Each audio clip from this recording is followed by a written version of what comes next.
Racing games, high-octane, blood-pumping fun for most ages, the allure of the open road, the lure of winding circuits, and the desire for foot-on-the-accelerator goodness. Nothing can quite get the dopamine and brain-happy chemicals pumping like expertly navigating sharp chicanes and deftly zooming past car-bound race opposition. Putting in the time pays off. Lowered lap times and genius wheel twist brake slamming practice makes this baby podium bound. God, I love winning, and God, I love going fast. If I had to pinpoint what makes me, well, me, it would be my love of winning and going fast. So, me and racing games are kinda like those peas that found their way to that pod. So it is with a heavy heart that I must tell you that this video is not about winning and is not about going fast. Actually, it's about the exact opposite. Today on Mr. Goober's Nonsense Train to Nowhere Land, we go slow and we lose intentionally.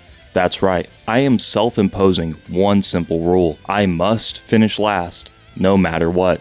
Goodbye podiums and trophies, and feeling good about my preternatural interactive digital media gifts. Hello, a new way of being, and a new way of thinking about racing games. At this point, I think there may be some questions, such as, why? Or, what the heck? So, let's answer those questions so that way we're all on the same page. For the past 2 months, I worked on a needlessly exhaustive analysis of Star Fox Adventures on the Nintendo GameCube, a game that I love dearly. That video is uploaded, and I can proudly say has gained over 100 views, only about which 10 of them are mine. Making this video felt like going fast, and felt like winning. However, my obsessive mind and focus-rotted tendencies are crack-schmacked addicted to an analytics page which only tells half-truths. I just want to go fast, but the numbers scream slow. The act of creation in the face of this robotic, future lust-soaked numbered dashboard feels more clinical than soul-bound, and my only means of escape is to pull a Costanza and do the opposite of what I would usually do. A brief aside, what do I mean, pull a Costanza? Well, let's go back in time. On July 5th, 1989, noted child dater and goofer funny guy man Jerry Seinfeld debuted in conjunction with the immortal and never-dying Larry David, the sitcom Seinfeld, on the National Broadcasting Company, also known as Peacock. Seinfeld is a show about people saying stuff to each other and friend-based verbal hijinks. Many people guffawed and hee-heed at this show, so it just kept going for a while. The finale of the 5th season of Seinfeld is called The Opposite. In this episode, small-time big boy George Costanza laments that he only has made incorrect decisions in his life, and if he had only done the opposite of what he had done, then everything would have worked out in his favor. And that's the end of the episode, at least according to my network connectivity issues page. So that's me, the lovable, affable, disenfranchised, Costanza-type Jason Alexander 90s heartthrob beefcake protagonist of this digital freakazoid bunker buster Dave & Buster's Clown Show Casanova Showcase. Or, in simple terms, what I'm trying to say is, in a world where you're supposed to win at racing games, what if you just lost? Is there anything to gain from this experience? What is it like to be the worst to ever do it? I wouldn't know about that, because I'm goated and cool as fuck, and I think I can swear now because that Seinfeld interlude bought me enough time to evade sinister, non-specified swear word related punishment. In this video, I will play 9 racing games poorly on purpose. To keep things light and fun, I have selected a unique mixture of proper prestige AAA games, mascot kart racers, off-the-wall atypical style games, and this one. So let's do some racing, let's lose like our immortal souls depend on it. Mario Kart Wii! Woohoo! As someone who only lies sometimes, I cannot lie to you, the audience, now. My original idea for this video was much simpler in concept. I wanted to make a video slowly meandering around the different tracks in Mario Kart Wii to take in their finer details. However, someone beat me to that punch. Gosh darn it all. Since I don't want to be a steez jock and son of a gun loser baby, I will casually mention that if that sounds like a good, cool video, then please watch this any Austin video titled The Things You Never Looked At, Mario Kart Wii. You'll like it, I'm sure. With that said, I still wanted to have this game feature in this video. Mario Kart Wii is one of the games I have the most nostalgic attachment to. I put an enormous amount of hours into this game, and my little idiot baby hands accomplished what, at the time, I thought was a respectable VR score. I mained my Wii, and then the mock bike, despite knowing that Funky Kong Flame Runner was optimal, because even as a child, I knew anybody playing Funky Kong Flame Runner in public lobbies was a narc. Despite all the time I put into this game and my knowledge of who was and wasn't a Mario Kart narc, I was shocked to realize how few details I remembered about this game. You see, the thing about racing games is that you're racing. Profound, I know, but stay with me. What I mean is that the game world your racer inhabits must feel tangible and fully realized. But it has to do this while the player is shooting on by at breakneck speeds. You can't save tense if you're admiring the set dressing. Racing games do not encourage players to memorize the little, micro details because performance is directly tied to the player's ability to memorize the macro details and react to the action occurring on track. Do I have Moo Moo Meadows layout memorized? You betcha I do. But do I know how many cows are grazing in the distance or what the finish line flag looks like? Well, about that, no. You see, I was focused on performing well and feeling good about myself. Fool. There are this many cows. I was supposed to put that in the script. Look at the screen. There are this many cows, and the flag has a little Monty Mole on it. Now, come on.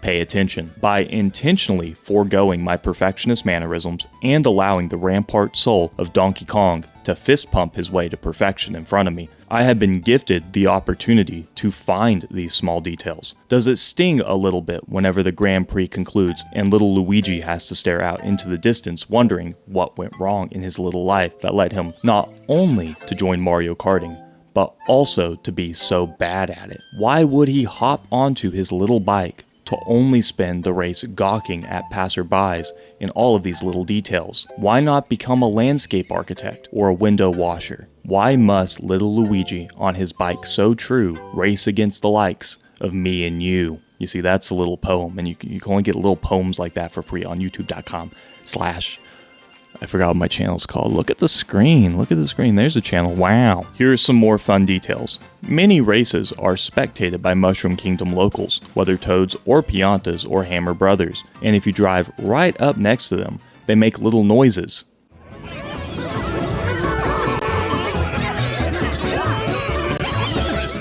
Gross.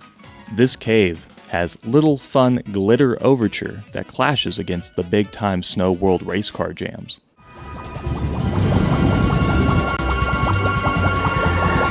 Coconut Mall has so many local businesses, and some of these businesses are so successful that they need multiple storefronts. The steel staircases are covered in an ethereal heavenly glow, because everyone knows if there is a heaven on earth somewhere, it's likely in a staircase at the mall. You can park your Mario Kart here. The steps to do this are: find a prime location, use your mirrors and information of the surroundings to back up carefully, then turn the game off to stop your vehicle.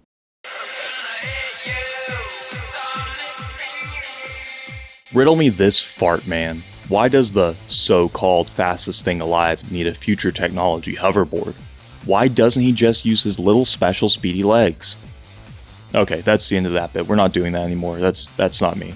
Sonic Riders for the Nintendo GameCube features neo-futuristic hoverboard races starring the world's favorite blue character, and a gaggle of r/loser city wet dreams.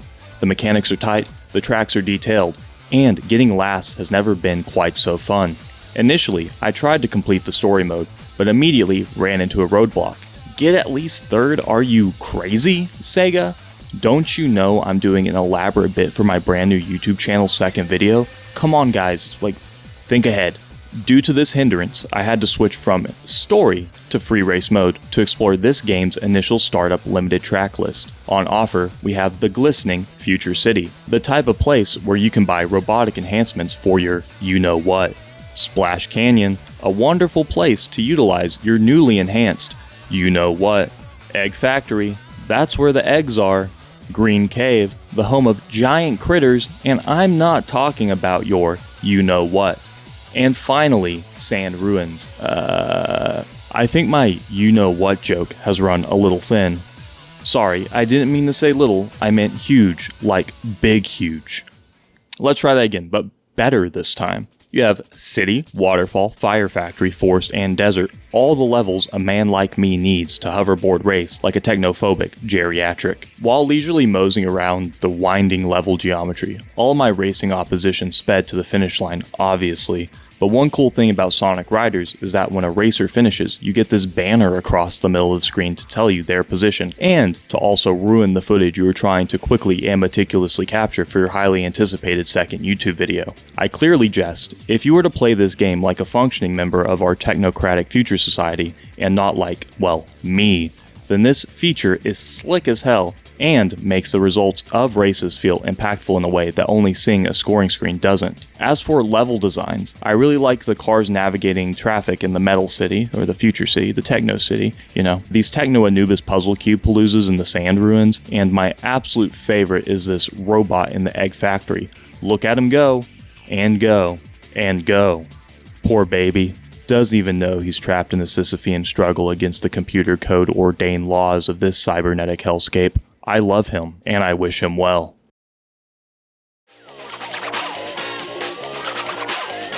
Asphalt Legends has the unique distinction of being the first game to appear on the Xbox Game Pass app when you type in racing. That stroke of beautiful fate is the only reason why this game made this roster. Literally, I typed the word racing into the app, saw the game, clicked the download, and then let it rip. I knew nothing going in, and I know even less coming out. Asphalt Legends is an on-rails driving game that is seemingly supposed to be played on a tablet or phone. The default control scheme is simple and intuitive, so simple and intuitive that it felt really odd playing this game with my tried and true original white USB Xbox 360 controller. After immediately disabling the touch control function, I was given free rein to whip my whip east to west across the on-rail luxurious graphics roads. This game, somehow, is the most Star Fox a racing game has ever been. Much like each of our lives, there is only one direction you can go. Forward. On this forward path, the player chooses what route to take either by phone screen tapping or control stick pointing their Mitsubishi Lancer Evolution 10 towards the path of interest. Who needs the ability to turn around and intentionally go the wrong way? A feature that I had no clue I had taken for granted. I took it so for granted that I even accidentally won a race. My deepest condolences and apologies for this affront to this high concept video. I genuinely believed I would be able to crash my car directly into the wall, e-brake drift no holds bars style, but instead, the game refused my plea to lose. Once again, story mode is a no-go mode because you gotta win to proceed, and that ain't happening intentionally on my watch. Instead, while navigating this game's phone-forward menu, I gained access to event races, which featured my favorite Italian luxury car brand, Ferrari, as well as events where you must elude security. These are not cops, I swear they're not cops. The game clearly states on these vehicles that this is security. I ain't ever seen so many security officers willing to lay down their precious little lives over some nonsense tomfoolery speed car action before. May they rest. After these events, you're awarded with different resources, including NBA 2K style card packs, which have components of vehicles you must meticulously and tirelessly and frustratingly assemble, as well as currencies that do things, I'm sure. However, what exactly they do is well beyond my pay grade. After all, I'm just some lowly Mitsubishi Lancer Evolution 10 driver. A guy like me can only dream of knowing what the hell any of this shit is supposed to mean. The game's monetization model screams of predatory excess, from the big blips on the menu screen drawing you to purchase pages, to the fact that when completing missions, you can watch ads to increase your rewards. Oh shit, they got the army up in this game? Oh shit, they got Haichu in this game? Oh shit, they got these in the game? The reward cascade menu is hilarious, however. Just watch this sizzle reel of me getting rewards. And remember, I am losing intentionally at every race. Have fun watching this way to lose reel.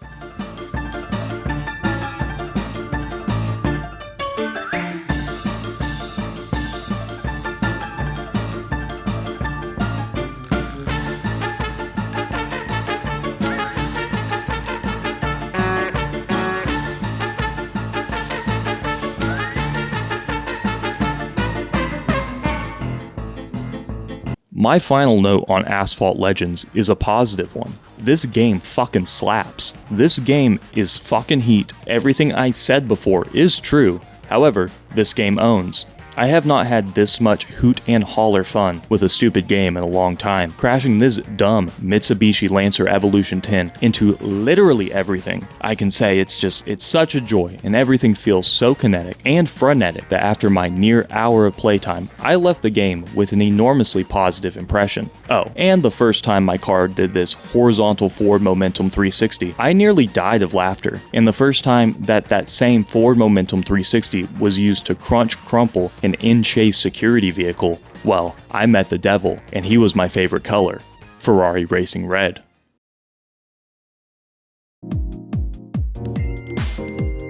As Guns N' Roses once said in famous hit video game Burnout Paradise for Xbox 360, quote, "Take me down to that paradise city, where the grass is greens, and the girls is pretty. Lord, won't you please take me home," end quote. Well, home, I'm honey, and this game is about race cars. Burnout Paradise is the first game on our list today which features open world exploration elements. Previously, all other games on this list only required the exploration of multicolored UX design hellscape menu minutia. For a brief moment, we can forego selecting our desired racetrack from the vertical slot mill and instead choose our races the way the settlers used to, by rolling our car up to stoplights and being mad obnoxious. In Burnout Paradise, races do not take place on predetermined race routes. Instead, the game simply tells you where the finish line is located, and the player is tasked with expertly selecting the most efficient and fastest path, whether that involves taking surface roads or highways or even ridiculous shortcuts. Of course, I remain committed to the bit, so I took the worst paths in human history. Or, in the rare case my goat was showing, I just idled right in front of the finish line to let everybody else get some shine. Burnout's races are not the highlight of my time with this game, however. While the races are certainly fun and result in big crashes and hectic scrapes with other never-bound hellrats, the real fancy fun flair this game offers comes from its freeform exploration. I really enjoyed my time taking these distant nature roads at full speed in first person while listening to Bronze Age hits. These hits include songs from Guns N' Roses, Alice in Chains, Depeche Mode, and Avril Lavigne. Wait, the best what, Avril? What does that say? Any ideas what that might say? I have some ideas. Open world exploration makes scoping billboards and following traffic laws substantially easier than trying to get the sizzle reel footage while live racing action occurs around you. I'm especially curious as to what this woman is trying to sell me, and who doesn't love a good insert joke about billboard here. Ultimately, this slow-paced drive-around good time is the antithesis of what I'm trying to do. I want to lose races, and lose races badly. And while Burnout is cool and fun, it does not allow me the opportunity to histrionically self-flagellize gamer style. So let's pivot to something a little more traditional.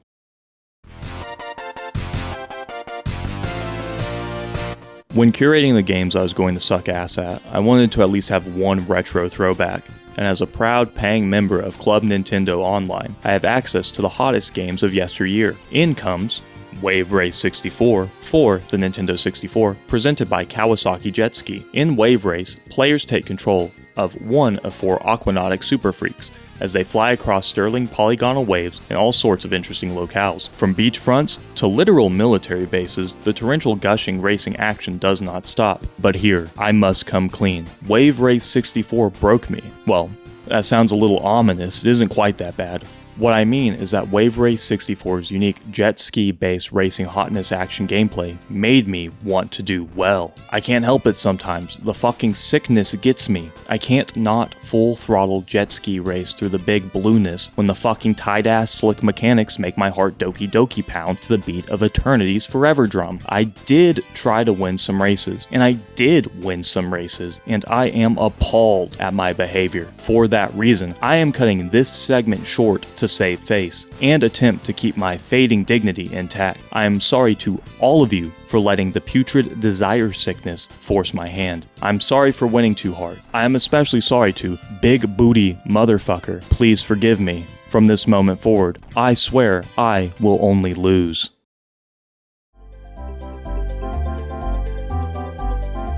Let's take a moment to discuss another racing game with an atypical concept, Lonely Mountain Snow Riders. So we're going from jet ski to normal skis.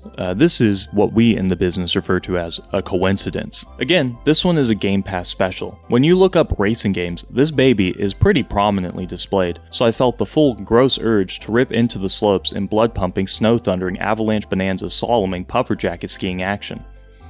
What the hell? This game sucks. Well, that's a letdown. I was so excited to give this game a spin and embarrass myself in some skiing races. However, to angry video game nerd on you for a second, Dookie Diarrhea Buffalo Balls bullshit. First off, and most pertinently, racing is not unlocked on boot. Instead, you have to level up your character, your account, to a point where the game accepts you as a ski slope master. Well, that's not happening. I'm in the middle of an elaborate bit that requires me to be Dookie Buns Diarrhea Buffalo Balls at this. Moreover, the actual gameplay here is lackluster and contradictory. A game that's relaxing, but also has a timer ticking. A game that wants you to go fast, but limits your control. A game that is about expertly navigating slopes, but you can't see where you're going. After this game, I was convinced this was a QWOP-style Bennett Foddy Jump King game about climbing, but all marketing materials and reviews counter this assumption with a much more pertinent one. Maybe I'm just an idiot and really bad at this game. I don't know. If you have Game Pass, I urge you to give this game a whirl and send me a carrier pigeon with your thoughts and prayers. Clearly,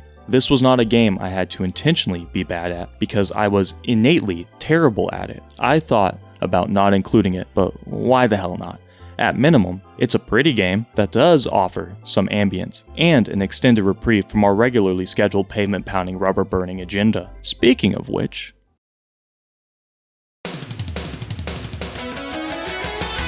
let's get off our proverbial and literal Kawasaki's and take off our wet and weathered skis and stuff our bodacious asses into some pleated leather luxury four-wheel motorsport-ready vehicles. Forza Horizon 5 is badass. This is the first Forza game I have ever played, and let me tell you what, I sure made some incorrect assumptions about the gameplay loop. I went into this game expecting traditional racing action. You know, aimlessly perusing Grand Prix tracks, never passing any opposition, crashing into some sturdy immobile barricades. You get it, all the cool racing stuff. So, when this game opens with a mega jet dropping race-ready supercars from its cargo hold directly into teeming, beautiful Mexican landscapes, let's just say I was a bit surprised. Like, damn brother, these landscapes are gorgeous and vibrant and detailed and oh my god, just excellent. I can't think of a better game world to maliciously and deviously crash my Go Nick Supra around. I wish there were some additional car choices because, straight up, I think my Go Nick's license plate would look better on a Ferrari. A Forza Ferrari. Get it? Like the name of the game? Woohoo! Check please. Also, this game is open world. Move over Zelda, it's Car Zelda. Get bent, little idiot Link. This is where the man money is, and I'm flush, brother. One of the benefits of the open world, among many, is that I can finally, fully, and truly express my disdain for roads. And instead, I can full speed pedal push across deserts, storms, and desert storms. For example, if I want to go to Hot Wheels Land, I don't have to take any pre-prescribed route. Instead, I can force my little beater up a mountain. You're back on Horizon XS and our superstar is really tearing it up out there, huh? Down a valley and through a forest, only then to realize that I have to purchase DLC to participate in Hot Wheels Land. That's some fucking weak stuff and I hate it. Let me do Hot Wheels stuff. I hate you, I really do. As far as the racing is concerned, it exists, and I made a mockery of it. However, for the first time in this video, and as far as I can tell, Forza 5's story does not require the player to actually perform well. I lost the first race by an embarrassing margin. So if we play that back, it should look something like this. Lost the first race by an embarrassing margin. Like, the radio announcer kept talking about all this cool stuff happening, but I was admiring the local architecture and the flora and fauna. What do you mean there are parachute-bound motorcyclists? That's crazy. But have you seen these MC Escher buildings? Why are they slanted? I don't understand. I'm not an architect. I'm pretty stupid. Can someone send me why this is happening? Thank you. Overall, I give Forza Horizon 5 a 5, because this is 5. You get it? Number 5, the 5th Forza Horizon game Number 5. I deduct points because in the first hour of the game, I was unable to take control of a racing red Forza Ferrari. If they let me do that, well, maybe I would have considered a higher score. Also, this is the only score in the video because this is a dumb bit, and I'm gonna stop it now.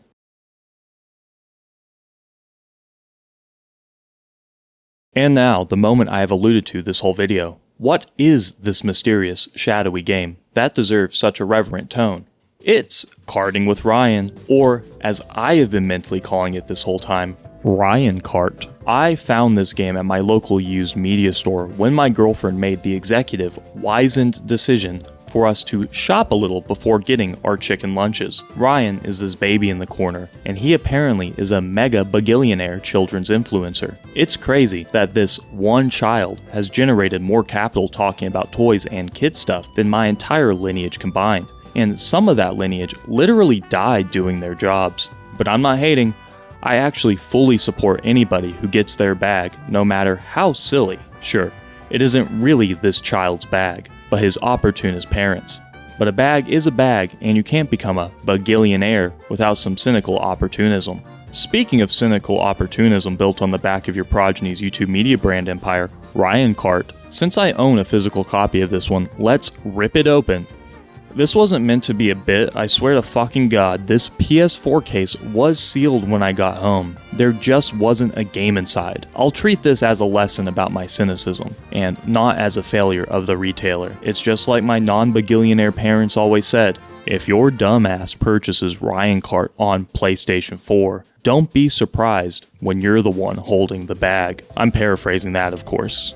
They wouldn't say exactly that, but they basically said that. So instead of Ryan Kart, I need to fill this gap in programming with another mascot kart racer.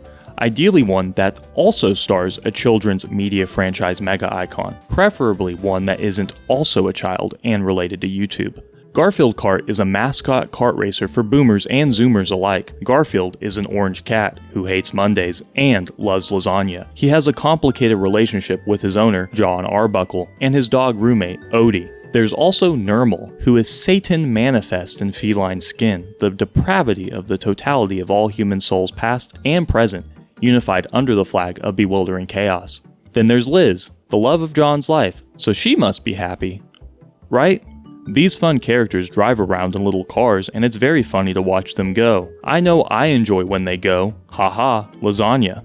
Being intentionally terrible at Garfield Kart was easy because I think my brain is broken, because I am actually legitimately terrible at this game. I don't think I would have gotten much better results even if I put forth a maximum effort, but I would never do that because, like I said, I'm committed to this bit now, and I have learned my lesson on the open crushing waves. Garfield Kart features 16 unique tracks, 4 of which take place in a desert. As someone who grew up in almost the desert, I can confirm that these are pretty accurate. I see giant Garfields everywhere I go. But as someone who also grew up in almost a city, I can say that this track has taken too many creative liberties, and I find it repulsive. Garfield Kart features fun items you can use against your racing opposition, which is a fun, unique twist to karting action that I find brilliantly innovative and a sterling addition to the kart racing formula. In what other game can you drop a lasagna on the ground to trip up your opponents? I can't think of any other lasagna-based gameplay mechanics, so I'm all in. I should also mention, for transparency's sake, I am a Garfield mega fan. I'm a big fan of his literary outings and own many of his novels. I also watch Garfield 2,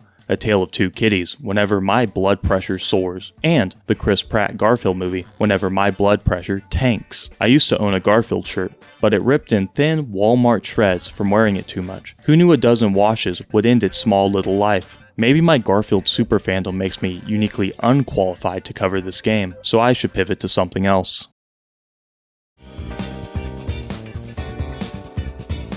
Formula 1 racing is my third favorite sport, behind basketball and competitive Super Smash Bros. Melee, and right in front of thinking about baseball, not playing or watching it, that's gross, and sumo wrestling. Since Formula 1 is only my third favorite sport and Garfield is my first favorite cat who hates Mondays and loves lasagna, I feel that I'm not too biased to cover this game. And by cover this game, I mean, do the bit. So let's hop right on into the open-wheel narrow-nosed driver cockpit of F1 24, the game. The game starts by having us create our character. I wanted to name my beautiful drive baby Scooter Big Shot, but F1 the game told me it was inappropriate. Apparently, you cannot have the word cooter in your name. This is Democracy Manifest. This is my succulent Chinese meal moment. Get your hand off my cooter. I mean scooter. So, with a little bit of creative tinkering, we end up with our character, Scooter Big Shot. Next up, we get to choose our team, and hallelujah. For the first time in this video, I get to live out my Forza Ferrari dream. The racing red, it calls to me. The legacy, the logo, the Ferrari of it all. It is now all mine. A Forza Ferrari dream of my own making. Unfortunately, my favorite handsome Spaniard, Carlos Sainz, must be fired to accommodate my desires, because everybody knows Charles Leclerc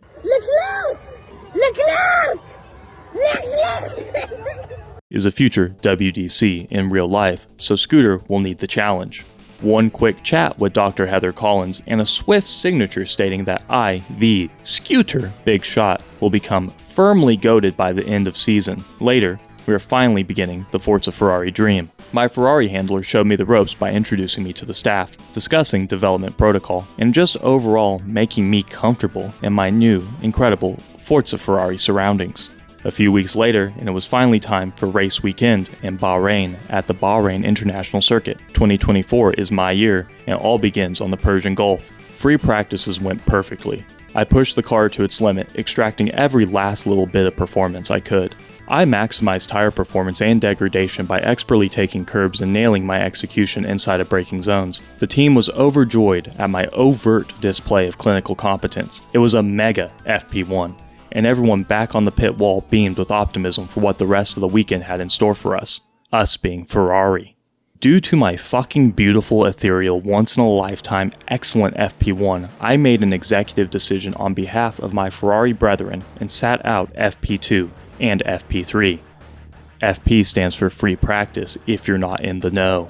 Like, who actually needs FP2 and FP3? Clearly people who aren't once-in-a-generationally gifted Formula Series drivers. Sorry for the slander, Chucky boy. This is just the reality that you must occupy when you share the grid with such a banger-ass flyboy like myself. Qualifying came next, and more of the same dominance was displayed. I took the grid by storm, once again, by putting in lap times that even Sir Lewis Hamilton would blush at. That's right, he is an actual knight, and I'm still mopping the floor with his sorry-ass excuses. You would never cut it here at Ferrari, Lewis. Dream on, Mr. Knight in Mercedes armor. Due to my otherworldly, commanding qualifying performance, I earned the right to start on pole position for the GP on Sunday. This whole weekend, nothing but confidence surged through my healthy, articulate, young, virile motor athlete veins. But now, staring down the Bahrain bullet, reminders of my past creep into sight. What would my Ferrari parents think if I don't keep up the streak of dominance on the specially engineered asphalt mixture? I must denounce these wild, unlucrative thoughts. The only thing I can do is put the car in go mode and blast off the line to secure the rewards of my Forza Ferrari dream. Fellas, it's lights out, and away I go.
And just like that, in a blaze of totally expected, unglorified disaster, my Forza Ferrari dream is over before it could really begin. Why must my Forza Ferrari dream disappear as soon as it's materialized?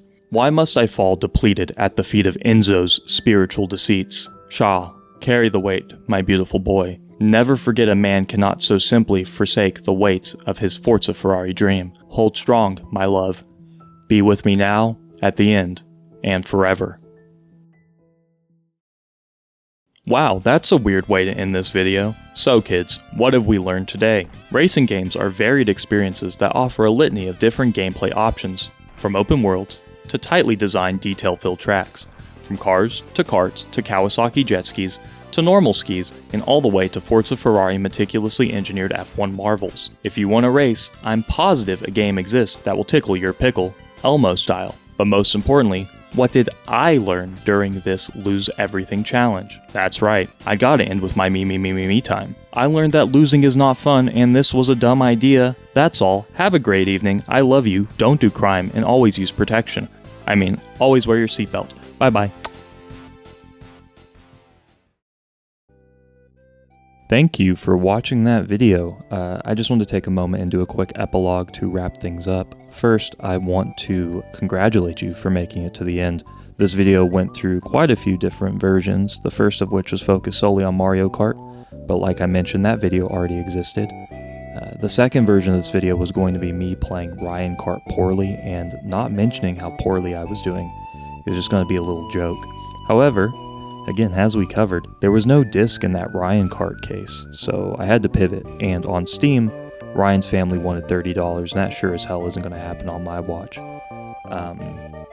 The only real things that I want to mention to you here at the end, to keep this short, is if you haven't already, please check out my first video, which was on Star Fox Adventures. It's 2.5 hours long.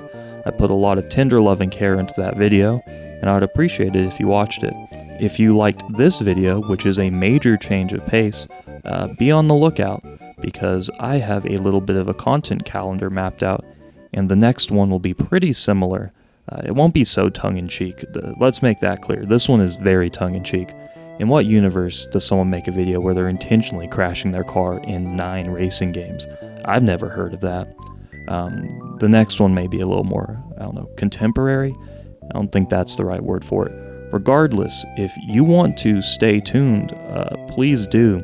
I am not going to ask you to subscribe. Instead, I want you to comment what your favorite racing game is. Actually, don't do that. That's lame. Let's think of something better to do. Don't subscribe. Instead, go read 10 pages of a book you don't like, and then tell me why you don't like it in the comments, just based on those 10 pages. I know I have a shelf of books that I don't like. You probably do too.